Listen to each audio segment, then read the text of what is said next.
Do you know why God didn't rescue John the Baptist? Why he didn't spare him from being beheaded?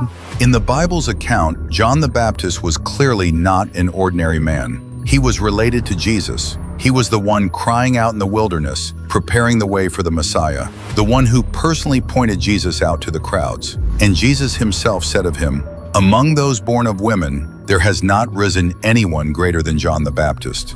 And yet someone like that still ended up falling because of a drunken banquet and one reckless promise. Scripture records it plainly. John publicly confronted Herod, calling out the sin of taking his brother's wife. And for that, he was thrown into a dark, damp prison cell. When the iron door shut, he knew he had angered power, and he also knew he hadn't sold his conscience. At the same time, the palace was blazing with light. Cups clinked, music roared, and a girl danced in front of everyone. It stirred the king into an impulsive vow. "Ask me for anything you want." And what was asked for was a head, the head of the prophet who was still speaking for God, even from a cell.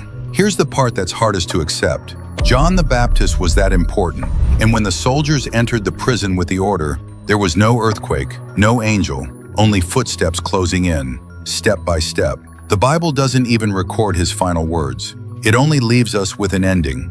John's assignment ends here, and his story moves from an earthly prison into the kingdom of heaven, where it continues. God absolutely could have saved him, but instead, he chose to use John's death as a signpost planted in history.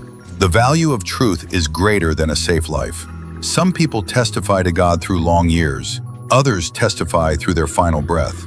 In God's eyes, being delivered out of prison is one kind of salvation, and being taken home is another.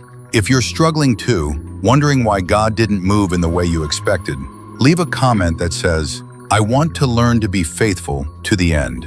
And share this video so more people can hear it. The road they're walking, in God's eyes, will not be wasted either.